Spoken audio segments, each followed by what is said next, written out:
All right, Jay. Say something, Jay. Unmute your mic, Jay. I got it. All I right, got can to you hear fix me it now? on the other side. Okay, yeah, we can hear you now. Okay. All right, cool. You can hear us good? You can hear me Yeah, I good, can hear Jay? you. Yeah. All right. Yes. Okay, cool.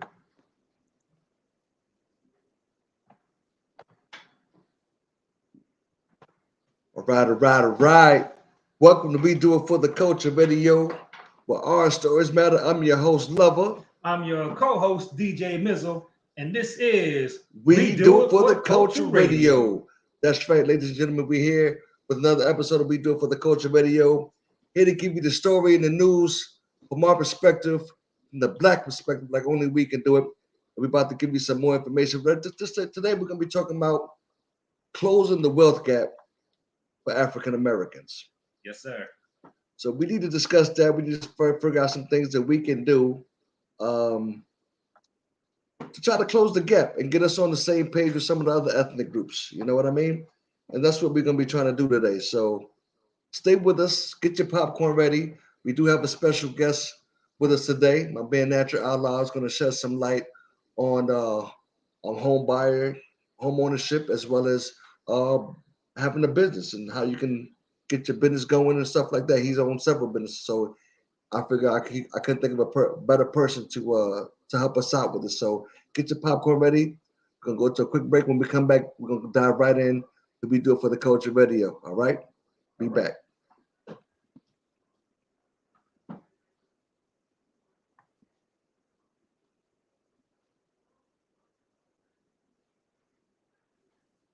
I got us all. Everybody's muted right now. Unfortunately, I can't play no other music with it.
All right, man. You ready? Just about. Let me see.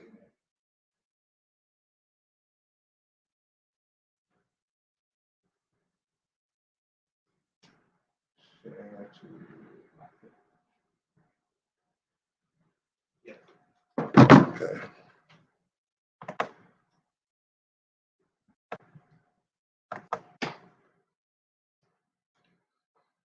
All right, all right. Welcome back to We Do It for the Culture Radio, where our stories matter. And we're going to be talking about closing the wealth gap in Black America. And I guess like most of us, we've all heard that the number one way to close the gap and to build wealth in America is through home ownership or land ownership. I don't know how true this. I'm not a homeowner, but I have one homeowner right here beside me, and I got another online with us here, Mr. Natural Allah. Mr. Natural Allah, say hello to the people, please. Peace, everybody. How y'all doing? All right, my man Natural Allah is a serial entrepreneur. He's owned several businesses, has several right now as we speak. Essence Lounge, one of the hottest spots out there. I believe it's in Tacoma. Is that Tacoma? That's correct. In Tacoma, Washington. And what's the name of the other restaurant, Natural Allah? It's called the Olive Branch Cafe. It's a upscale tea room. And that's There you also go. in Tacoma, just on the opposite end of Tacoma. All right. There you go. With home ownership, I'm gonna start with you, Natural Allah. Mhm. With all the factors and all the obstacles that Black America face when it comes to home ownership, whether it be discrimination, whether it be credit, um, would you say today, here in 2022, that it is easy to obtain a home or to be a homeowner for Black Americans as it was in the early 60s and 70s? Oh wow. I would say easier only in one aspect that I would like to think that more communities are more accepting of Black people having home ownership in various communities, whereas of course back in 50s and 60s that was like a no-no. Moving into areas that were predominantly white could create a problem for a Black homeowner trying to move into the community, and I don't think we see that for the most part throughout the country now. Okay, but with that being said, there, which I think is surprising, there were more Black home ownerships in those times in the 70s, 60s, and 70s than there is now with Black home ownership. That's true, but it was Black home ownership in Black communities. Yeah.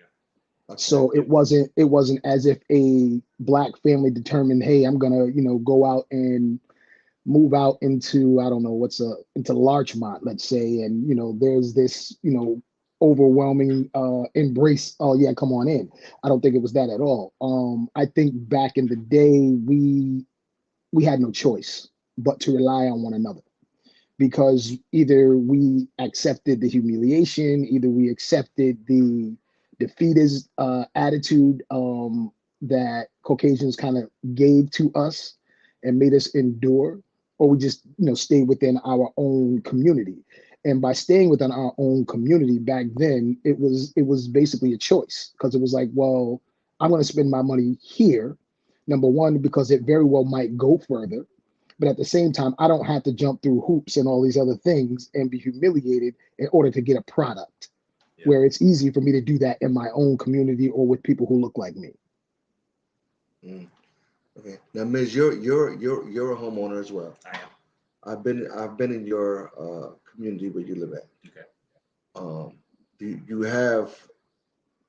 I guess if you had the percentage of white to Black, it's kind of evened out. Whatever. It's There's as pretty many. even, pretty even, white to Black, and other nationality, Hispanics, Asians.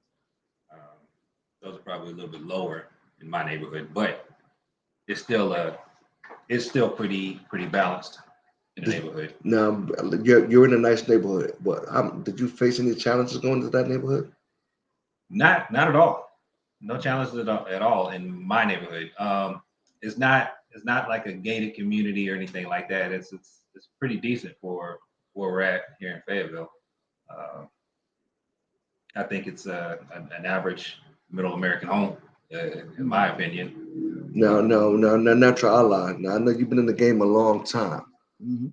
Describe us a little bit about your neighborhood. Is it pretty much mostly predominantly white neighborhood? It's predominantly white where I'm at right now. Okay, did you face any challenges at all? Honestly, no.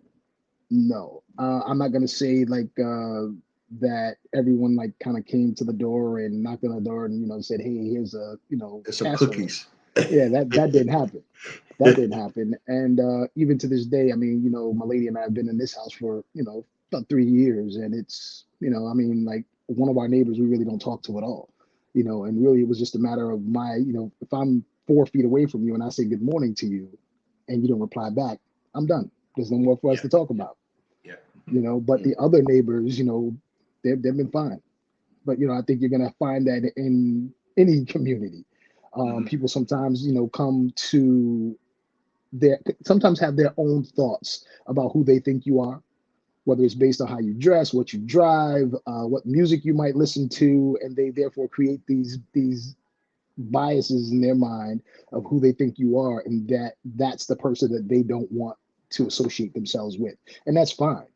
That's fine. I mean, as long as you're not, for me at least, as long as you're not trying to take away from anything that I'm doing, you're not trying to take away from anything that I have, you don't have to speak to me at all. That's fine.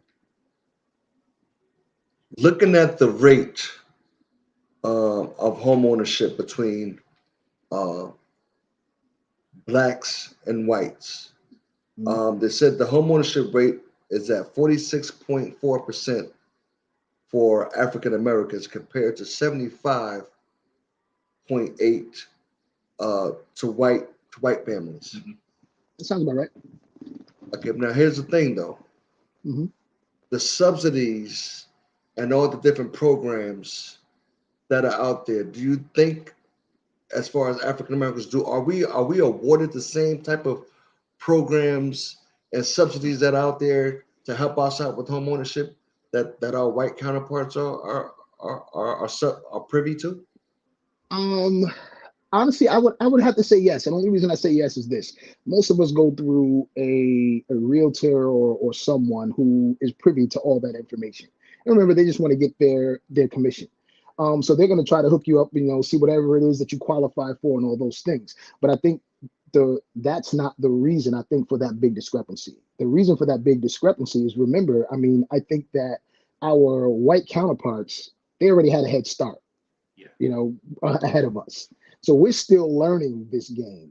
that's They had, mom and dad who may have given them down payment for the house, mom and dad who may have passed away and left them a house, or they got married and mom and dad had the ability to give them a house. We generally, for the most part, don't have that. So we're going through, those of us who are in the military, we're going through our VA loans. Those mhm. of us who weren't in the military, we're going through other avenues in order to get that. But it's not that generational wealth that has enabled us to be able to skew those numbers a little bit. That's something that I was going to say too. As far as the resources are there, just Hmm. we as a community just don't know about all of them. Uh, and I was doing some research and I saw a website, an organization, 3 by 30, 3by30.org, and they have a lot of resources out there for people of color, to help Hmm. them buy homes. So, it's just a matter of us educating or getting educated to go out and make sure we get the right purchase, that we'll be able to make these purchases for our homes. So if Correct. what you guys are saying the truth, that the programs are there, then my question is why is black ownership so low then? If the programs are there, the subsidies are there, why is it so low? Well, I think because we just said most of us don't know. I mean, we are. I mean, I think that old Well, quote that we Malcolm don't said know long the retail agents, long ago. Mhm. the agent should know, right? Or the mortgage company should know. We don't know. Right, but you got to realize that that's a step. Owning a home is that there are a lot of steps that you have to go through. And honestly, just like in business, the first step that you have to or hurdle that you have to get over is you. And Mhm. by that I mean most of us don't believe that we can own a home. So we're gonna rent forever because my parent didn't own a home, my grandma's didn't own a home, they rented. So you gotta or we believe that you have to be like super rich in order to own a home. And so we kind of think ourselves out of that process. And so therefore it's like, that's not for me, even though we may know some people who own a home, but we look at them, unfortunately, somewhat differently. It's like, oh, maybe they have a better job than we have. They have other resources that we're not privy to. So therefore, we kind of think ourselves out of that process before the process even begins. And it's the same thing with a business. For those of you who have been in businesses and own your homes, I mean, how many times did a person come up to you and said, hey, I wanted to start this business? And the first thing I asked them is, well, why didn't you? What stopped you? Mhm. And it's the only person that stops you is you. Yeah. Whether it might be fear, intrepidation, or lack of knowledge, or a combination of those things that causes us not to get that ball rolling.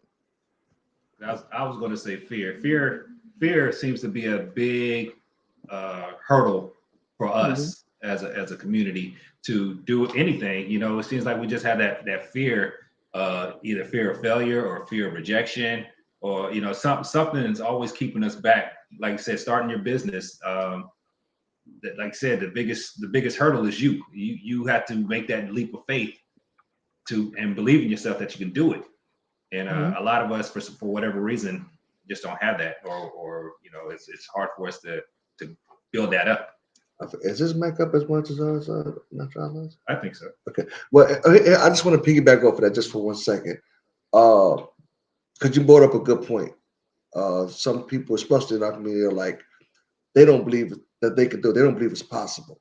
They don't believe that they, but because my mother, for example, I'm gonna use my mother for an example. My mother, she retired when she was about 65, somewhere around there. Although she still does a little odd work that she does on the side, but she retired at 65. She's 75 now. Okay.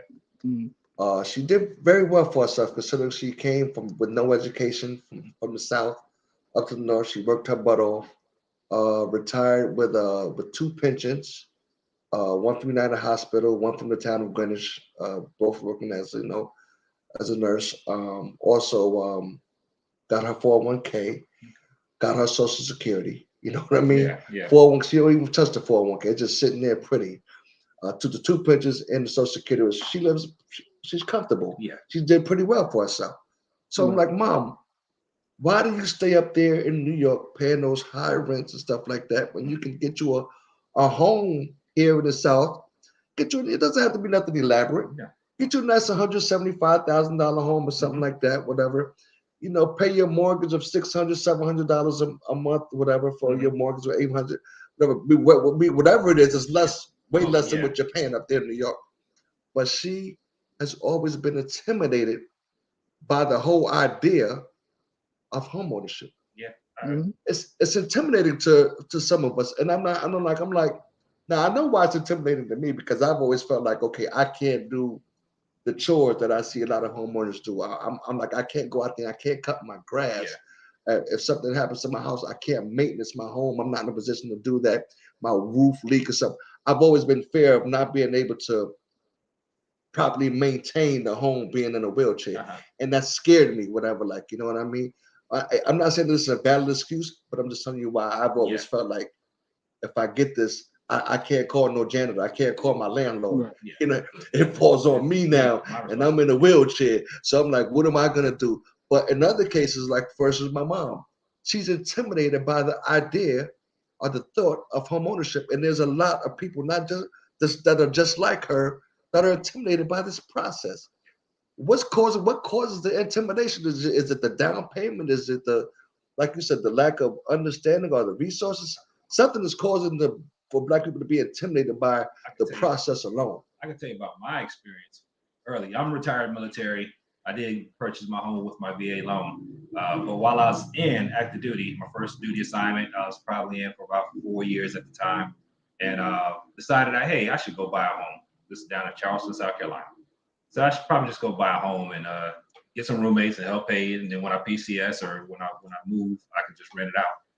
And I had supervisors and coworkers talk me out of it, telling me that, you got to worry about maintaining the house. If the air conditioner goes out, you got to fix that. If the refrigerator goes out, you got to fix that. And you don't have the money as an E4 to take care of all of this. So they talked me out of it. And looking back now, it's like, almost 30 years ago, house would have been paid for, the value of it would have went up. I would have been all right if I wouldn't have listened to somebody else telling me what I can't do. Now natural Allah. He said the value would have went up. I hear a lot of Black Americans say about their home not appreciating at the same value as white homes. I hear that a lot, that they don't get the same appreciation or the same when the home is being valued, that it's not being valued at the same amount or appreciated at the same amount as their white counterparts, which is in the same neighborhood when you do the comps. So based on the comps, your home is just about comparable to mine, the same square footage, basically, whatever. But my home is always, for some reason, I don't get the same appreciation, and my home is always not valued as my white neighbor. You know what I'm saying, Natural Allah? I mean, have you ever faced anything like that before? I have not, honestly, but I've definitely heard about that. And I think we got to look at it as a people. It took a while. Let's be honest. It took a while for us to get to where we are. There was a lot of conditioning going on. There was a lot of, trick knowledge, a whole bunch of other isms that happened to get us as a people mentally where we are right now. And it's going to take probably something comparable to that in order to get us out of it. I think that it's not impossible, obviously for Black folks to own homes, because we do. But we also have to keep in mind that there's some people who just generally don't want to own a home. Like my mother, for instance, has never wanted to own a home, ever. She say, hey, something breaks, I just call, they come fix it. I don't have to worry about it. Yeah. If my anything in the home was to break, I got to fix that. I got to come out of pocket. So as a homeowner, you always try to have a little money in the cushion, just in case. Because if something happens, you got to fix that. It's not the landlord's responsibility. It becomes your responsibility. So some people just don't want that responsibility. And honestly, of course, being where you're from in New York, we know a lot of brothers and sisters over there who, even though they might not be in an ideal situation, it's a situation they know. So what we're asking someone to do is to come out of the situation that even though it's not the greatest situation, and come into this situation that I think might be better for you, but that they don't know. So that fear of that unknown causes them to remain in the muck and mire where they are. It's like, at least this might be a messed up situation. This might be a place that I probably could do better, but I know this place. I know the people. I know what to expect. Whereas you want me to move to an entirely different state and now come up with something different. And I think that the idea, like how this brother was just speaking, he was in the military. That means that you came from somewhere. They took you out of that environment, brought you somewhere else, that you saw different things happening. And in seeing all these different things happening, it gave you a better perspective on life. It gave you a better perspective on people, and all these other different things. Whereas most of us, who remain in our quote unquote hoods, don't get that. So going somewhere else is like, nah, it might be cool over there, in Cali, but I'm staying over here in Yonkers. You know what I mean? Yeah. So you get that type of mentality. And let's be honest, we got some brothers. I know some brothers personally who, have been born and raised in the Bronx and have never gone to Yankee Stadium. You know what I mean? Which is weird to me. You know what I mean? But that's all over the country. We have, brothers and sisters who, they have landmarks in their cities and they've never been because they stay within their little, square circumference of where they are, and that's their life. In their comfort zone. But you talked a lot about the stuff that they don't know. Let's talk about the scrutiny that they do know about, as far as the finance corporations, the discrimination from a lot of these banks that they're going to face. The credit scores, where your credit score has to be something else, but compared to your white counterparts' credit score. So this is some of the things that they do know about that make them say, "Hey, listen, I don't even think I'm going to get qualified," or because of, like I said, you're looking at my finances, whatever. You're a bank. How many of us go to banks and we get turned down as compared to our counterparts? It's something that we face all the time. So that's something that we do know about. It's one thing to talk about the things that we don't know about, but these are things that we know about. These are things that we face every day people who are the financial institutions that don't want to give us a break. They give us a harder time. They look into our business a whole lot deeper than they look into our counterparts' business. So we're facing a lot of these other obstacles that we do know about. Um, Not to mention though, like sometimes even if you do have a decent credit score, like you know what I Mhm. mean, like okay, I've seen people say, okay, I was good with a seven Yeah. fifty or 700, whatever. But I've seen people like us who had a 700 Hmm. and had to go through all kind of loops and still wasn't qualified. Right. So these are some of these are real obstacles that we face when it comes to these finance institutions. The discrimination, it's real, and Mhm. that's what's keeping I believe, a lot of us from want to do deal with it as well. Um, It is, but I think it still comes down to the individual. I mean, we all know that there's disparity, and across the board for a lot of things, Hmm. when it comes to especially Europeans as opposed to other folks. We all know that. Yeah. But it takes that brave individual to say, in spite of all that, I'm going to do this. Most of us will say, unfortunately, which is why those numbers are probably so skewed, will say, I know that those things exist, and I'm not gonna make myself susceptible to that. I don't want to deal with that, so I'm gonna remain where I am. Hmm. That comfort again. Exactly. You know what I mean? So I'm gonna remain where I am. I don't need somebody judging me. I don't need somebody telling me about my credit score. I don't need somebody, I mean, we look at, well, I have my apartment, I have these things going on, I have all these things happening, and I didn't need none of that. Hmm. So it takes the individual to basically get up and say, hey, you know what? In spite of all that, I'm going to do it anyway. okay, and then you also have your people who said, listen, I don't want you moving in my neighborhood. You're going to lower the value of my land. You're going to Yeah. lower the value of my That's home if you move into my neighborhood. that's something that Mhm. I heard a lot when they was building this place where you're at. Wow, They was people in my neighborhood was talking about it. Like, hey, we don't want that. We don't want that Mm. apartment down there. wow, Yeah. that's Yeah, it's crazy. It's crazy. People think certain ways, and it's like I don't know. It's Right. just really weird to me. Yeah. well. We're going to take a quick 5 minute break, and we're going to come back. We're going to continue talking about closing the wealth gap in Black America for us African Americans. So don't go nowhere. Get your popcorn. Tell somebody to log on.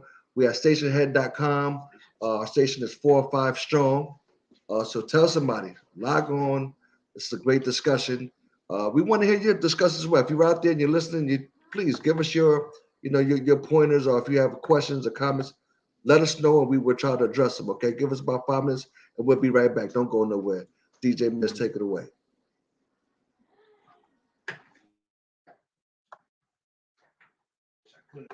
All right, everybody's muted. I wish I had something to play. Let's see if I can find something clean.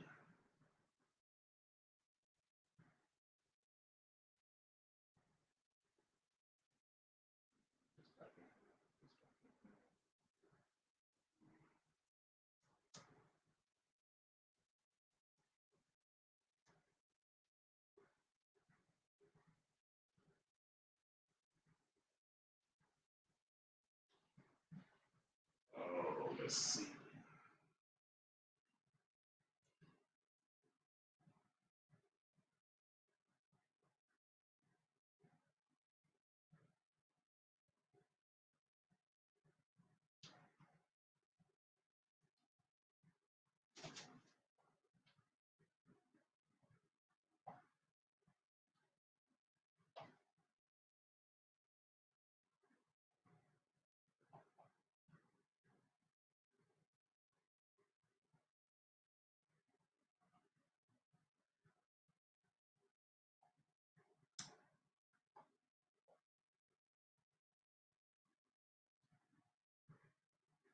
Oh, I got the wrong headphones on.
1 minute. 1 minute, man.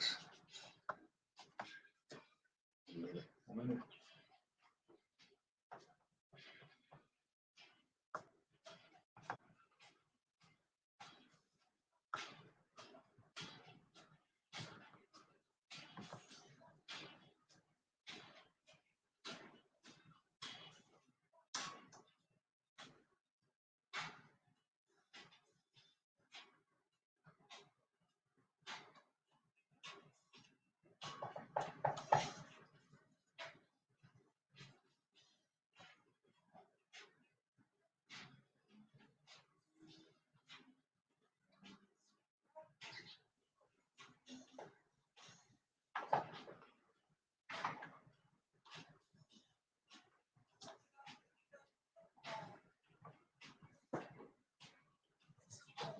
We'll go to the 30-second countdown, miss. Okay.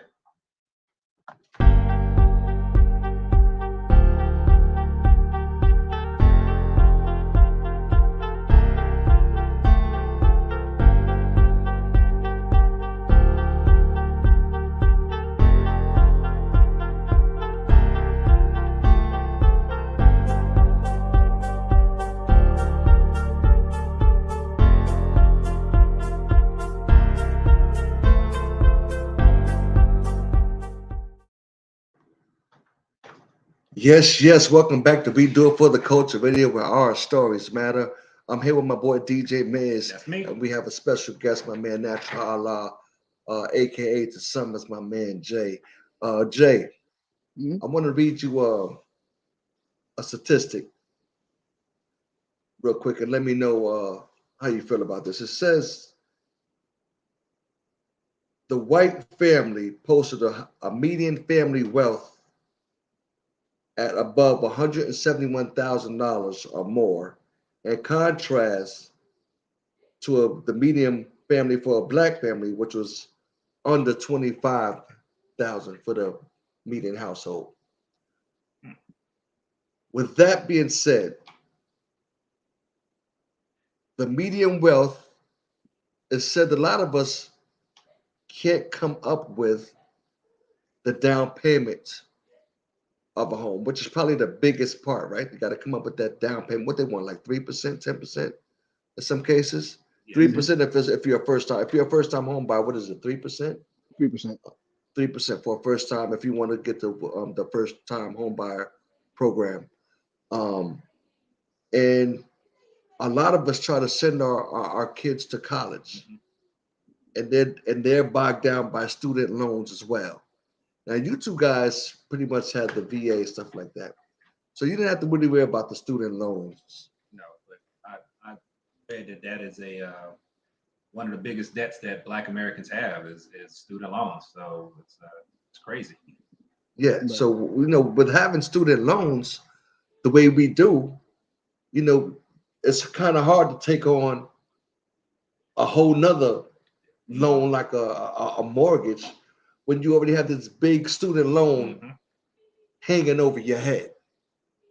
You know what I'm saying? So like what do we tell our people who have these big student loans? We already have low income household, low median household incomes. What do we do? Do we just, does HUD have programs for people like that? You know what I'm saying? Because if you don't have a down payment, you get a student loan, whatever. Where the resources going to come from to owning a home? You know what I'm saying? Very good question. Very good question. Uh, Again, I mentioned a program that I read about earlier, 3by30.org, their website. They actually have I got it written down here. They have a seven-point steps to home ownership. They have a program, a couple of programs that you guys people can go through, and one of them is home ownership counseling.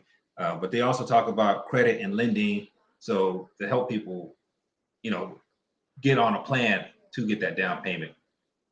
They also have down payment assistance. So, there are programs out there. We need to do better by educating each other. Mm-hmm.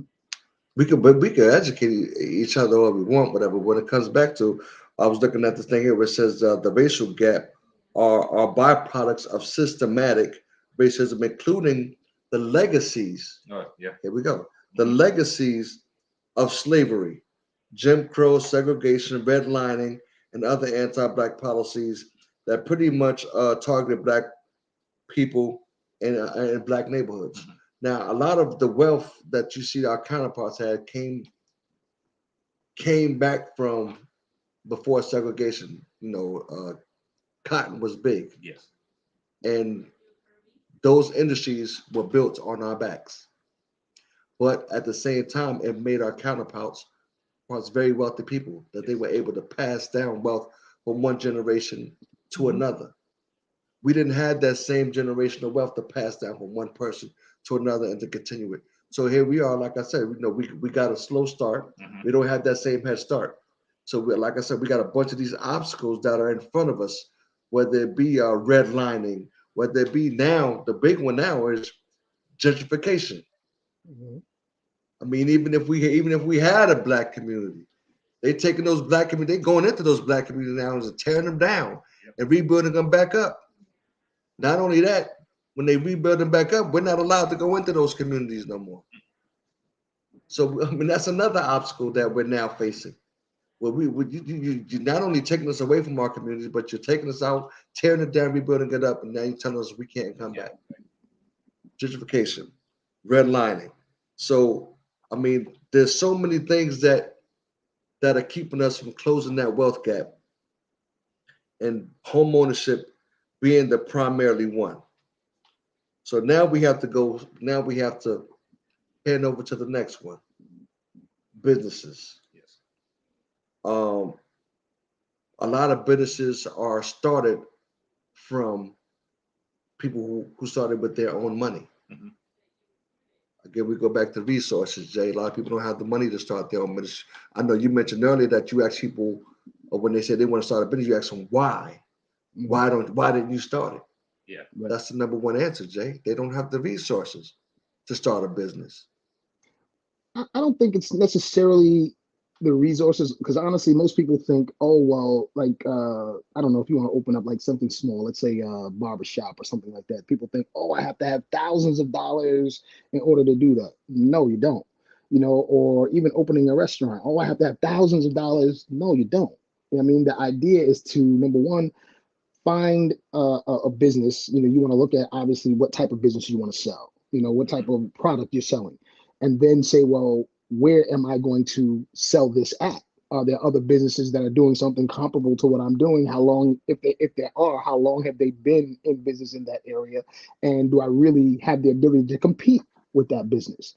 So you try to find something where there is no competition, or at least the competition is minimal. Um, like what I do in terms of my restaurants, I find restaurants that have closed down already. Because normally, when you find a restaurant that's closed down, that means that the equipment generally is still in the building. Because what happens is the person who owns the building and the business owner are generally two separate people. So the building owner has a building, a person comes in with an idea, and for whatever reason, that idea doesn't work. However, this person is still liable, unfortunately, to that lease. So what the business building owner does is they create a lien on all the property. So that means that when you come in, all this stuff is already there. So now the landlord is saying, well, the equipment is already here. All you got to do is maintain it. Now, in order to go into a business, the first thing I do automatically, I want 3 to 4 months free. Because when I get 3 to 4 months free, no person should ever go into a business where you're paying rent as soon as you get in.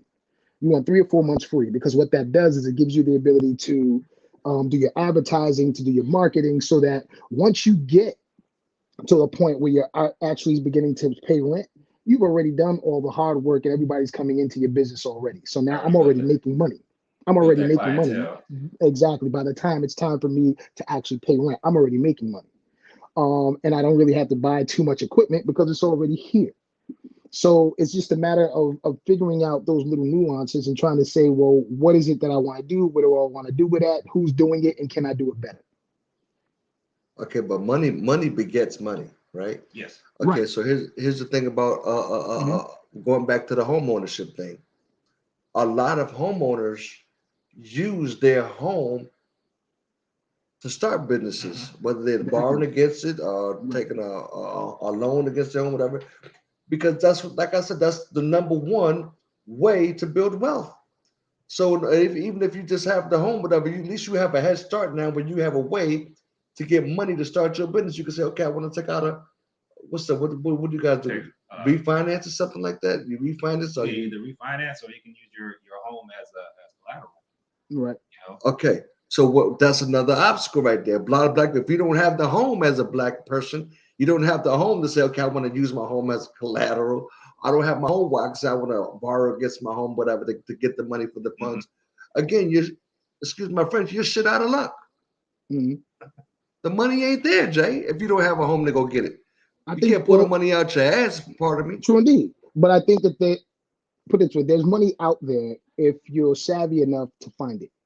I mean, whether you're doing an SBA loan, right now there are a whole bunch of grants that are out there. And mind you, these things are different in different parts of the country. I know here in Washington State, there's a lot of money for Black-owned businesses right now. There's a lot of money for women-owned businesses. There's a lot of money for Native or Indigenous, folks for businesses because they want to drum up, that and recognize that there is that disparity. So that's their way of trying to, have that catchphrase that we use now called equity. So we become equitable if we create all these programs for individuals that otherwise may not be able to get that money to be able to do these things. So there's stuff out there. It's just that individuals have to honestly go out and look. That thing still stands what Malcolm said a long time ago. If you want to hide something from a black man, you put it in the book. It's the same thing. I mean, the book right now, of course, being the internet. Most of us get on the internet and we're not searching for, productive things. We're looking at TikTok, we're doing all this Facebook stuff, but we're not really digging into and trying to find out what it is that I need to be on here for in order for me to be further than where I am. Okay, now the Federal Reserve says that 80.2% of white business owners receive at least a percentage of the funding that they request from a bank. As for African Americans, only 66.4% can say the same. Right. And they say that a lot of these firms are not trying to give out funds to African Americans. They said that 37.9% of black business owners said that they are discouraged from applying for loans. So it's one thing to say that you're being denied from a loan. Now you're being discouraged from even applying for a loan. We're going to be like Ice Cube and what was the name of the movie we had to go get money from the loan shark? What was the barbershop? Barbershop. Was that barbershop? I was thinking Jakey Promoters, but that was barbershop. Come on, yo, you gotta go. You gotta go to loan shark to get money. To start a business because the financial institutions is like they don't want to deal with you. It's one thing you said they don't want to give you a home loan, and they're discouraging you from getting a business loan.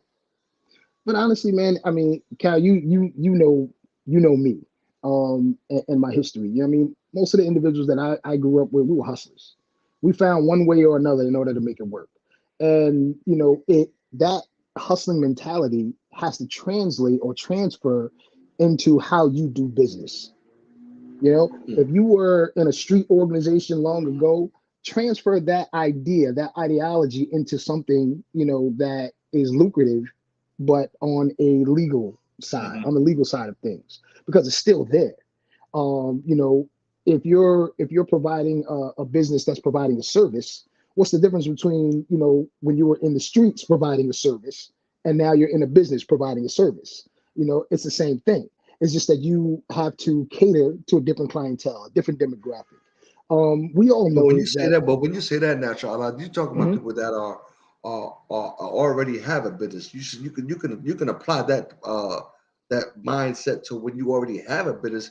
But what about when you're trying to get the business started? You got to get the business started before you can apply that. Right. You were talking that when he said business, he's talking about that street business. Right. Street hustling. But he's taking taking that street hustle mentality. Yes. And applying it to your business. Right. You got to have a business before you can apply it. Yeah. And when you look at it says the average level of startup capital for Black entrepreneurs is just 35,000. Now I know some people can say I could do a lot with 35,000, Mm-hmm. but there's also a lot you can't do with 35,000 Yeah. because you already said if you're trying to get 4 months free of rent for your rental property or something like that, well for your store, whatever retail Right. location, whatever. Um, is $35,000 going to be enough to really start I know you needed more than $35,000 to start your restaurant business. Certainly did not. You Most needed certainly did not. you needed In less. order, and most certainly, like I think the first business that I opened up when I was over here was a wine lounge, and honestly, it was like the rent was I think like $3,000 a month or something like that. And so you give me those first 4 months, that means I don't have to pay you. The only thing I had to come up with was the first month's rent and security deposit. Once I get my foot in the door, I got this. Because the idea was, all right, I paid my first month's rent, my security deposit. Let's say that's $6,000. That's only $6,000. You know what I mean? Now I'm looking at, what equipment do I need? Do I lease this equipment? Do I go on OfferUp or Marketplace and all these other places and find some of this equipment that's going to be relatively cheap? You know what I mean? And start making this money, start building my clientele. So by the time that 4 months is up, I've already got some money in the bank because I'm holding on to some money from things that came in. My first month is my trial and error month. That's when I'm, testing out my employees. That's when I'm, seeing what works, what doesn't work. In my second month, that's when I'm really going hard on my advertising, on all of my marketing. The wine lounge had a stage to it, so it was me going to other businesses and seeing what groups were playing on their stages, and then approaching them. Hey, I got a stage over here. If people are musicians, they want to play. They don't care where they play. They just want to play. Yeah, They want to be you're heard. right about that. As a You know what I DJ, mean? you are correct about that. Exactly. They want to be heard. So you get them to now come into your place. That's the second month. Third month, now I'm starting to make some profit because now these DJs, these live performers, they have followings. You know what I mean? They come into your place, they start doing their thing. Maybe you work out with them that, I don't pay you, but you get the door. You know what I mean? Mm. Some people do it, a little differently where it's like I get the door and I'll pay you X amount of dollars, whatever it might be. But it's not going to be something that's going to break your bank. But the idea is that by the time you hit that fourth month and have to pay rent, I've already made some money. I've already worked out the kinks of the business within the first 2 months. You know what I mean? So I know what's going to work, what's not going to work. I've already found out who my strongest employees are, who's going to be my lead or who's going to be my manager, who's going to be the person that's going to be my back bar, who's going to be the person that's going to be my actual bartenders during the busiest times, and who's going to be a bartender server during the slow times. So these are a whole bunch of things that you're going to be doing, and you don't need a lot of money for it. But we have been conditioned to believe that we need all this money to start a business, and you don't. You know what I mean? It's like anything else. Get my foot in the door, and I'll take care of the rest. Mm-hmm. Well, if you don't mind me asking, how much did you need to start your first business? If you said you Um, didn't need 35,000, how much did you need? The Honestly, I people went in. want to know. I'll be honest with you. I had more, but I went in with 10 grand. I paid my 10. first month's rent. I paid my first month's rent, and I paid the security deposit. Some of the, like I told you, some of the equipment was already there already from a previous person that was there before me. So it was just a matter of my going in and tweaking things and changing things and making things work for me. Okay. It says That's what's that up. That's what's up. just 1% of Black owners obtain business loans in the first year. Hmm. So that means that basically that says that we got to get money from somewhere else. We Yeah. ain't getting it from the institutions. No, I know. Well, why do you need money from somewhere else? I mean, if you're, I guess like for me, I've never taken out a business loan. I, Um, I I think felt it that all. the business should always be able to run itself. If you don't allow your business to be able to maintain and run itself, that means that the business is going to run you. So you're working for your business. That's a problem. That's a I was, problem. I was gonna say. I think it just depends on the avenue or the not the avenue the business that you're trying to start up. Hmm. Because my business didn't it didn't cost me a lot to start up my business, but I'm paying to upgrade. I just pay myself and upgrade when I need to make upgrades. I'm a mobile DJ, and Okay. so I have to keep going out and buying new equipment, and trying to stay up to date with the technology that goes on with it. But to start up, I think I paid maybe $1,000 startup. Mm-hmm. Maybe. I started my insurance agency. I got I think I got it was about $6,000, and I had some of my own money. So with my 4,000, it was about 10,000 to start my insurance agency. Mm-hmm. And that was like I said, just to get me to the point where for the first 3 or 4 months where, you know what I mean, I wanted to make sure my rent was paid, like you said, natural Allah. I didn't want to have to worry about that for the first few months. So a lot of that was going towards my rent, of course, going towards supplies and marketing supplies and stuff like that, getting everything I had to get done. But sometimes, I'm like you, Natural. I ask people a lot of times when they say they want to start a business, okay, Mm-hmm. I mean, is this your passion? Yeah, I know. You ask people that I know that question. I mean, because there's always those three questions. Is there a need for the business that you want to start? And if you can say yes to that answer, yes, there is a need, then you go to the second question. If there's a need, okay, what problem does this solve? What problem does the business solve? If you say there's a need for it, what problem does it solve? And if you can answer that question with a yes, with a good, logical answer, then you go to three. Okay, is it going to make a profit? Not revenue, but a profit. You know what I'm saying? I was surprised this is a crazy. I'm sure both of you guys are familiar with Dr. Claude Anderson. Yes. Dr. Claude, I was just with Dr. Claude Anderson, and he said that during segregation, there were 20 million Black-owned businesses in the United States.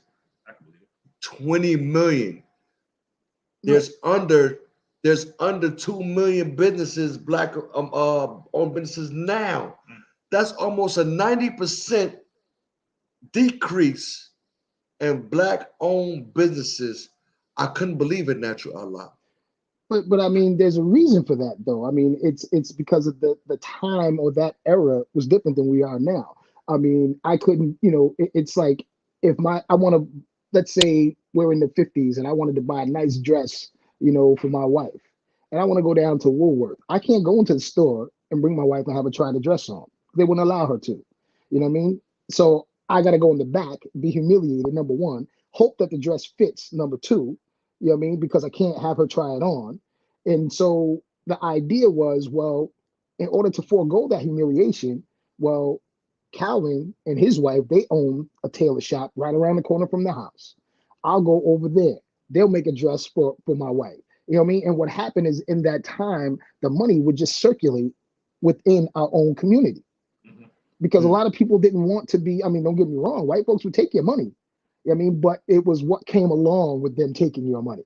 Yeah. The humiliation aspect of it all, the disregard for your humanness, and we didn't experience that when we worked amongst ourselves. So I think that is definitely the main reason why that's the case, because we had no choice but to be and work amongst ourselves. Now, when desegregation happened, of course, that all changed, because now, of course, people are not looking at it from just the standpoint of saying, well, I don't want to be humiliated. I don't want to be this. They're looking at, well, Mr. James over there at the white store, it costs less for me to get that dress over there than it does for me to go to Calvin's shop. So I'm going to go over there and get the dress because he knows over there, the white ownership knows that they can probably cut their costs and still make money. You can't cut your costs because you're only dealing with this one demographic. Ain't no white folks coming into the hood to go to your shop and say, hey, make a dress for my wife, and I'm gonna give you $1,000 for it, for this wedding dress. No, they're gonna go over to the shop with a dingo. You said we had more business back then out of necessity. Yes. But what you do? But what about now? When we have more, should we have more resources now? I think. I'm sorry, brother. Go ahead. I was gonna say, I think that's what it is that there's more resources out there, so we'll go out to somebody else instead of taking care of each other. For whatever reason, there's that stigma. We have that stigma that we don't want to shop from each other. No, what I'm saying is the resources. I can imagine them back then having to start a business from the ground up. Because where were they really getting the money from? We have more. I like to think that we have more resources now to be able to get the funding to start businesses now than they had then. So how can they have 90% more businesses during segregation than we could possibly have right now? That just doesn't make sense to me.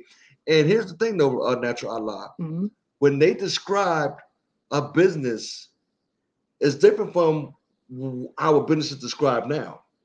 A business is described as having one or more persons. Means you're an employer when you have more than one person working that business. Right. Now, if you have one person, if you're a one-person business, you're not considered a business. You're considered a proprietor, or you're just self-employed. But back then, they're talking about actual businesses. I'm talking about one or more employees. Right. That's but crazy. We had that back then, and I think that the resources are different. I mean, I think we oftentimes have to pull ourselves out of our era where we are now, because what we tend to do is apply the knowledge that we have now and how things are now to what things would have been back then, and it doesn't mesh. You know what I mean? I mean, let's look at prime example in Harlem. Who do you think was the main person in his era? You know what I mean, to create and help people make businesses? Bumpy Johnson was the man. You know what I mean, when it came to Harlem, that was it. If you needed to start something, you needed help, where'd you go? You went to Bumpy. You know what I mean, in order to get that done. You know the loan shark. Honestly, let's go. But it was different in the sense that, yes, he's going to get his cut without a shadow of a doubt, but you're still creating your business. And what's the difference between Bumpy getting his cut or the United States government getting their cut when you have to pay your taxes every quarter? You know what I mean? It's not that much of a difference. So, I mean, even in our era, you know what I mean? I don't know if you know, but, in Portchester, there were certain brothers that you went to, you know what I mean, when you wanted extra money in order to do certain things. So it was the same thing. You know what I mean? We did have, we did. Listen, man, we on the air, but we did have resources. You know what I mean? We had resources, and those resources were just different than they are today. They're different than they are today.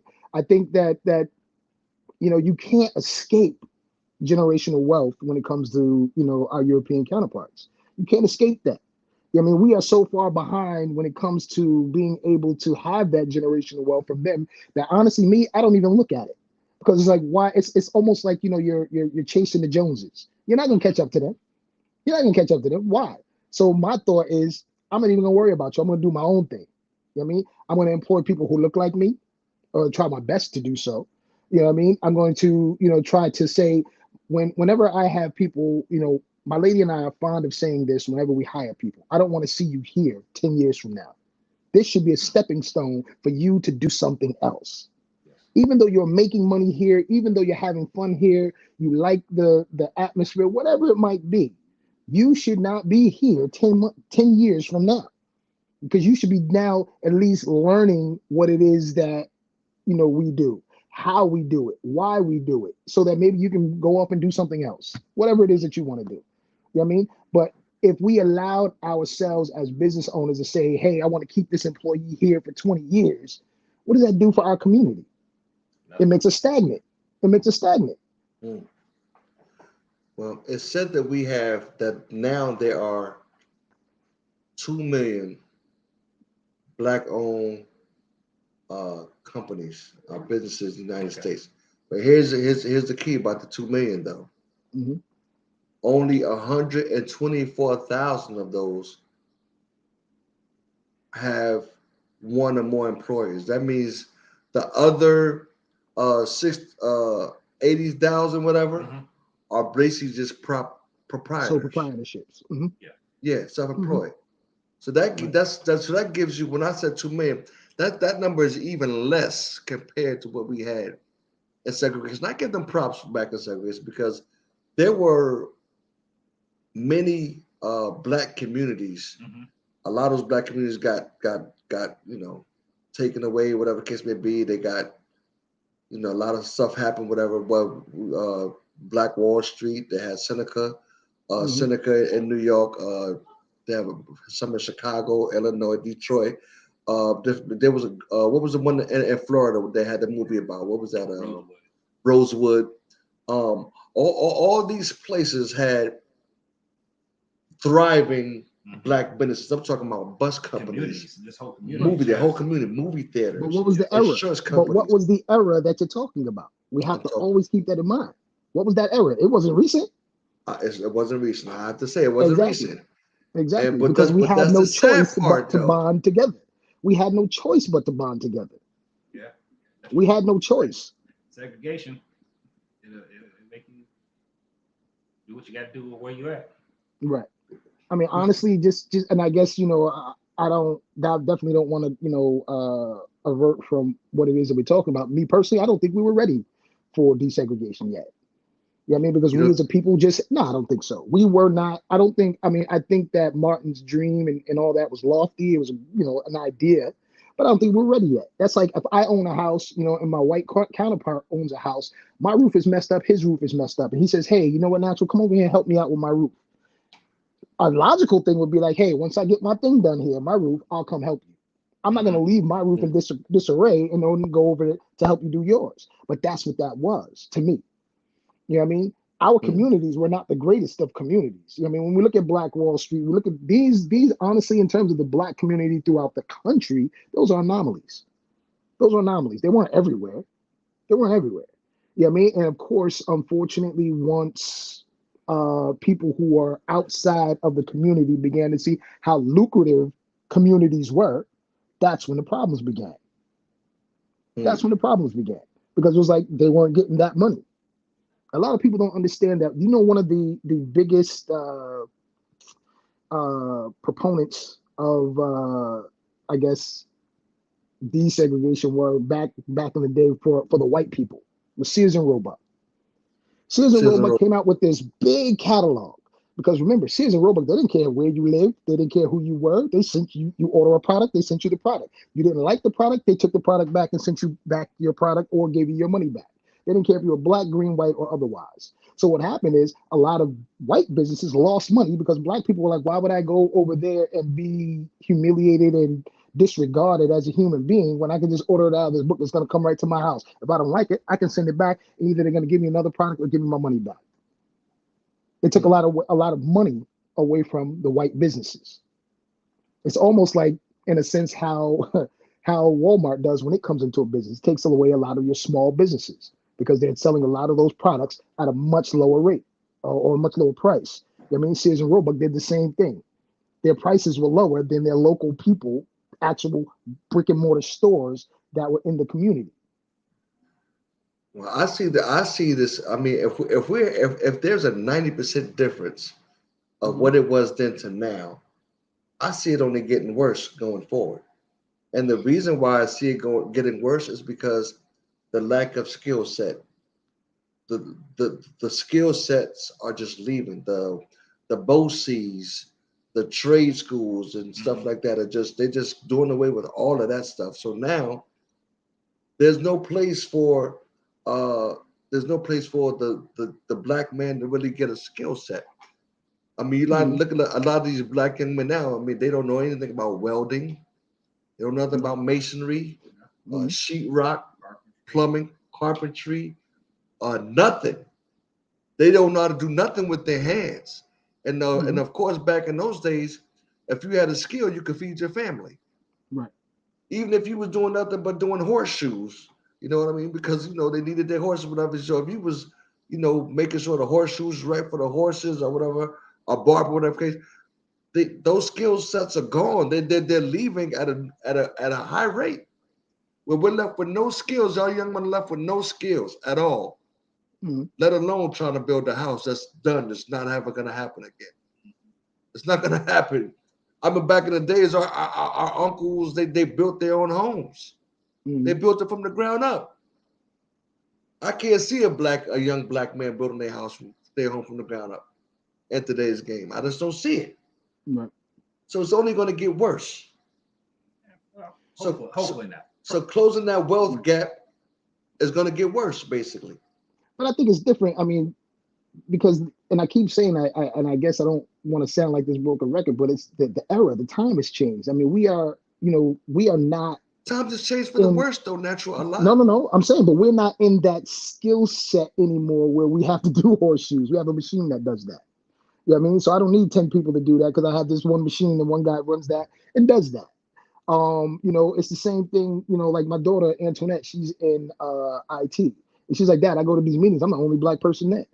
You know what I mean? And so she created a program, that goes throughout the schools in Washington to try to get people, of quote unquote color into the IT world to show them that this is for you. Because unfortunately, most of us who look at coding, who look at those things, don't think that that's for us. That's for them. Mhm.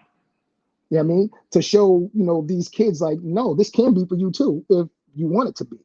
If you assert yourself to be able to do that, and there are benefits behind doing that.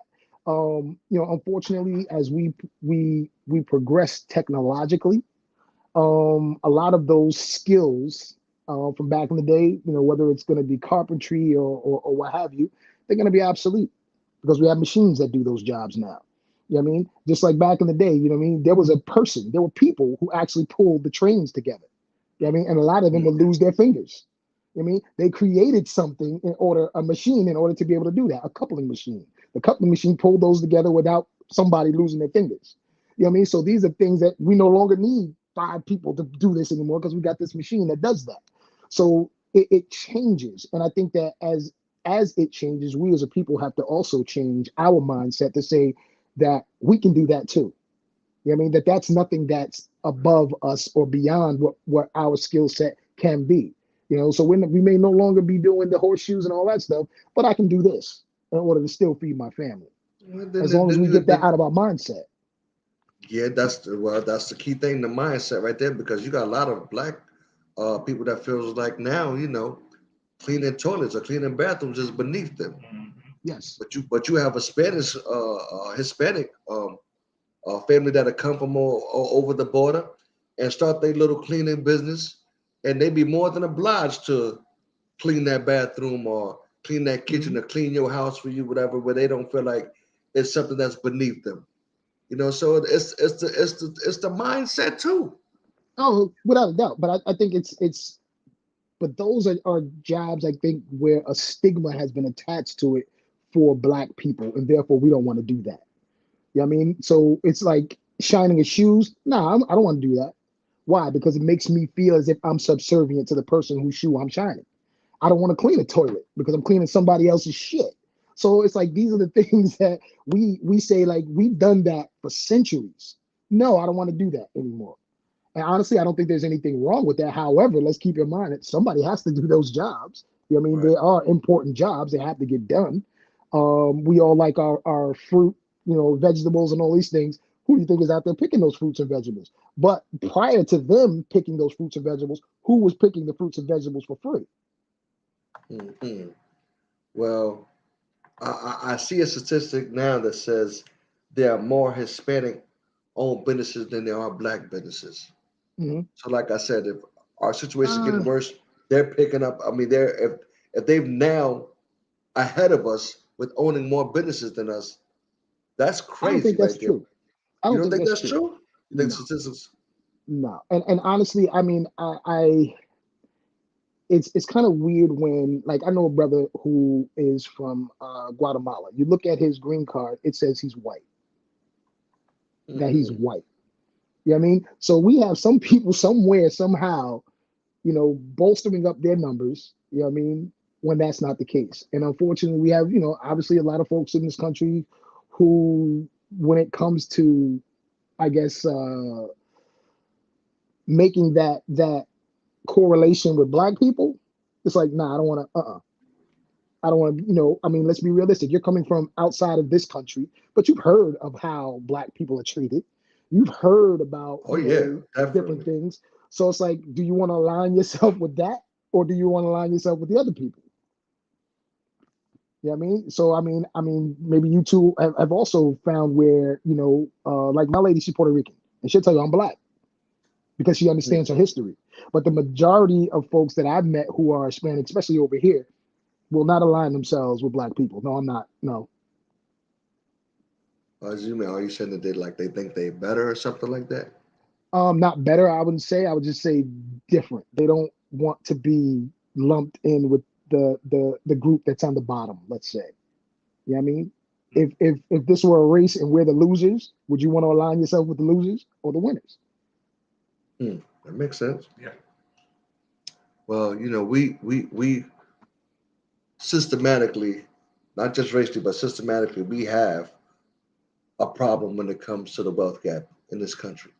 It's an uphill battle that we are going to be constantly facing, whether it's home ownership or whether it's businesses. Either way, we have to try to close this gap some way.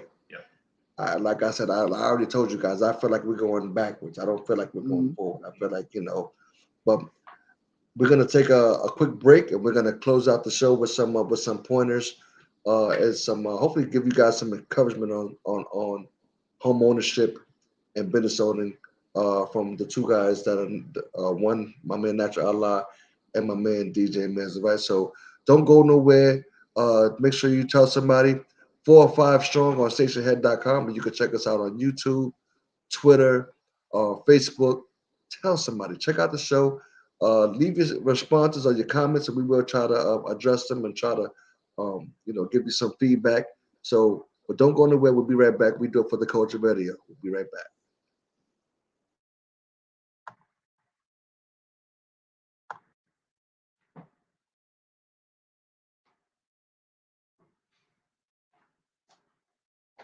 Let's see, I was gonna play something.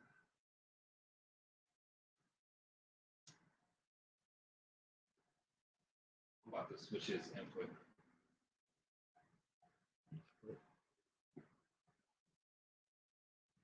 That might be what's causing the problem.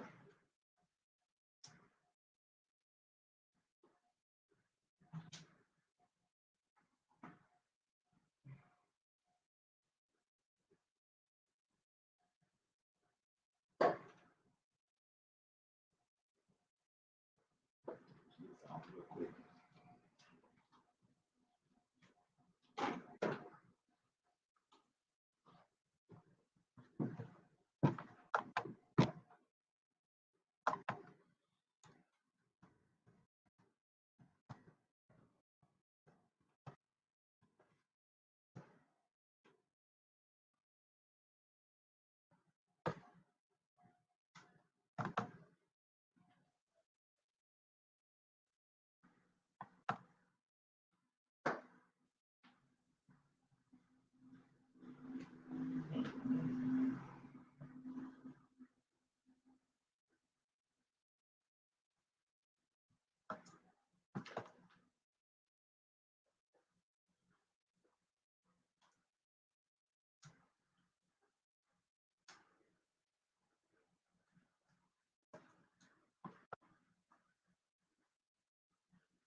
My mic is off, right? Muted. Yeah, mics are off. Okay, I'm gonna ask you for some closing remarks or closing any type of encouragement you can give to anybody who wants to be a business owner or a homeowner. Okay. Okay.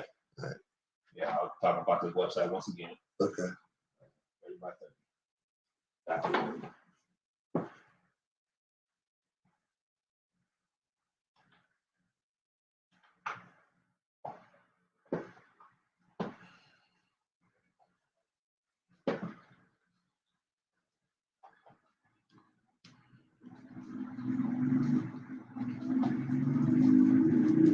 This is the party no one wanted to miss. If you don't get home on the top of, You're going to be in trouble. I know my mother don't cook in your room. Cause if she does, she'll be here soon. All right, man, we'll give us a 1 minute countdown. All right. 45 songs. How much? A minute 45. But Okay, yeah, so we'll do that. We'll just fade that out then. Yeah, I'm about to song. Woo!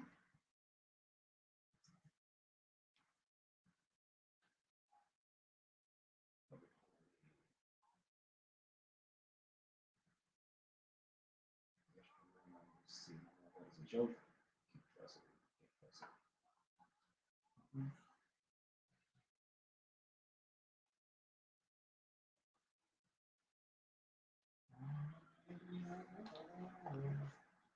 You ready for me to spray? I'm gonna get the 30-second mark. Yeah. Okay.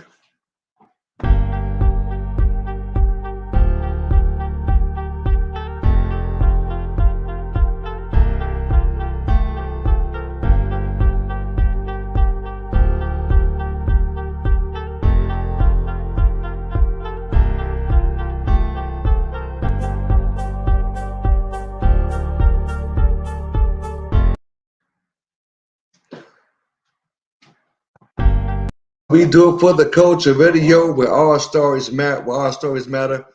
I'm here with my boy DJ Miz, and I got my man Natural Allah on as a special guest.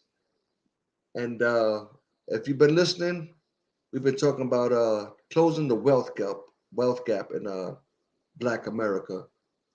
We talked about a little bit of home ownership obstacles. We talk about business ownership.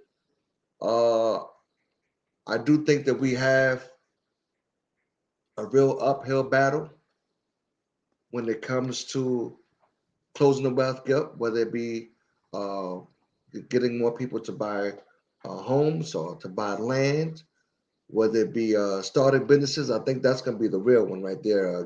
Trying to encourage us to open up more businesses with the lack of skill sets that are out there now. Many event, I think it can be done because I'm gonna tell you why it can be done. Because you're listening to somebody who got kicked out of high school in 10th grade. Here I am in front of you. I stand as an entrepreneur myself. I started my own insurance agency. I'm in the process right now of starting my own trucking business. I do have my own dispatcher company called Cheetah Dispatch Services, and I'm doing this with a 10th grade education. I didn't graduate high school. Now, I might get in trouble for this, but I lied to become an insurance agent. You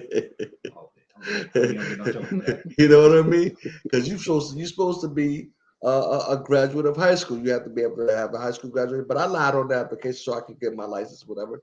And then I've been doing it for 20 years now or more, so I don't care. You know what I'm saying?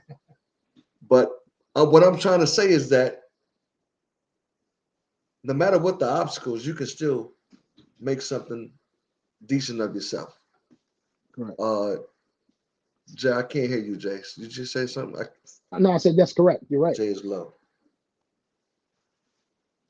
Now, Jay, I know Jay. Now, Jay has Jay has also had his challenges as well. Mhm. I don't know why I feel like I'm. I think that's Jay's Oh, can you hear me? equipment. Huh? Yeah, we can hear you. It I think sounds we're here. I delayed. think we're getting your I think we're picking us up on your device too. Oh, Okay. So what I'm saying is that Jay, you've had your obstacles as well, but in spite of those obstacles, you've landed where you are. You've done some great things. mhm. All three of us right here on this show right now are entrepreneurs. We've all had our different sets of obstacles, whatever. So starting with you, Miss. If you wanted to encourage someone or push someone to become a homeowner or a business owner, what would you tell them? First thing I'll tell them is make sure you do your research on what it is that you're trying to do, whether it is starting a business or being a homeowner. Make sure that you find all of the available resources that are out there for you to establish your business or buy your home, and just go from there. Talk to somebody who's done it, and get their advice. Okay. Natural Allah. I mean, Mm. your entity is a lot bigger than both of ours. Mm. What do you tell someone who wants to start their own? I know what you've kind of talked about a little bit early on, but what do you tell someone who wants to, be an entrepreneur who wants to start their own business and think the odds are against them of being able to do it? Honestly, everything that Ms. just said is exactly that. And I think the biggest thing is to get out of your own way. By that I mean definitely you want to look at the pros and cons of any, whether it's buying a house or whether it's a business, but you want to look at that from the standpoint of um, not like what somebody else has, or I want it to be big like that, or trying to compete with the Joneses. Just do you. If you have an idea and you think that that idea is something that's going to be lucrative, do you. It will manifest itself. But if I sit here and I'm trying to compete, with my European counterparts who are generationally wealthier than I am, I'm going to go broke before I even start. So don't worry about that aspect of things. Worry about what it is that you're trying to do. Worry about the demographic that you're trying to serve, and go from there. Okay. Well, I will say that I basically gave you a synopsis of my life, what I went through, and I'm still here. I'm still pushing. Like I said, I think if you're gonna do anything, especially when it comes to entrepreneurship or a business, uh, find out what your passion is, and once you find out what what your passion is, or your niche, start with that. Ask yourself, what is it that I do well? Mhm. What is it that I wouldn't mind doing every day for free? And then say, okay, that's what I want to do. So I know for me, you know what I mean. If I could be doing anything, I would be an entertainer. I've always wanted to be an entertainer. But since I feel like I can't do what I want to do, I'm going to do what I have to do in the meantime. And like I said, I have my cheetah dispatch services, Thomas Insurance Group. We've kind of sold ourselves to AAA, so we're under the AAA umbrella right now. Um, I'm starting a trucking company as well. So what I would say, listen, find out what your niche is. Find out what you like to do, what you don't mind doing. If you could do it for free, but you go because, like I said, if you're doing something that you love to do and you're getting paid to do it, that's not work. Never. That's not work. And I know Natural Allah, I know you love to, get in the. I know you're kind of like this guy. You like to chef it up. You like feeding people and whatever. So what you do is probably not really work to you because you're doing something you love to do. Honestly, that my passion, and I'm sure you can definitely relate since you know me. My passion is managing people. I can't hear you, I'm I Natural Allah. Oh, can you hear me now? Can you hear me now? I haven't done anything or changed anything. Okay, we're having some technical difficulties, but I I How about I now? I do it like this. I think you've heard of pretty much all of us give us our little input, whatever. So what we're gonna do is we're gonna say, listen, keep pushing. If you want to be a homeowner, um, you know, like Miz said, do your research. Uh, put all your, look at your situation and find out. Say, am I in a situation where I can do this? Do I have enough for a down payment? If you don't know, the best thing to do is speak to a real estate agent Mhm. and let them assess your situation to find out where you are and where what you can do to be where you need to be. Right. You know what I mean? Just Yep. just reach out to them because sometimes you may feel like you know it all, but no, reach out to them. Let them take your situation, look at everything that's going on, your resources, your income, whatever, and find out. Hey, listen, no, no, you don't qualify right now, Mhm. but I'm gonna tell you what you can do to qualify. And in some Exactly. amount of time, where at 6 months, whatever from now, or 8 months or a year from now, you'll be ready to buy a home. So don't get discouraged and don't think there's something that you can't do. Don't talk yourself out of it. Don't talk yourself out of it. Exactly. Speak to a Mhm. real estate agent and let them find out where you are and where you need to be and how you can get to where you got to be to make it happen. The same thing with entrepreneurship. We want to thank y'all for listening in. We want to thank Natural Allah for being a guest on the show. You got myself, you got DJ Miz. Our station is 4 or 5 strong on stationhead.com. You can listen to us on YouTube, Facebook, Twitter.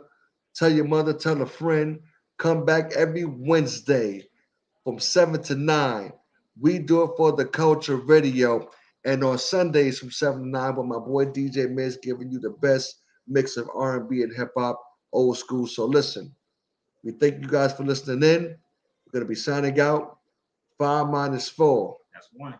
And we out here. Not your Allah. Be easy, brother. Thank you again. Definitely, man. Thanks. Thank you. All right. Peace Peace. out.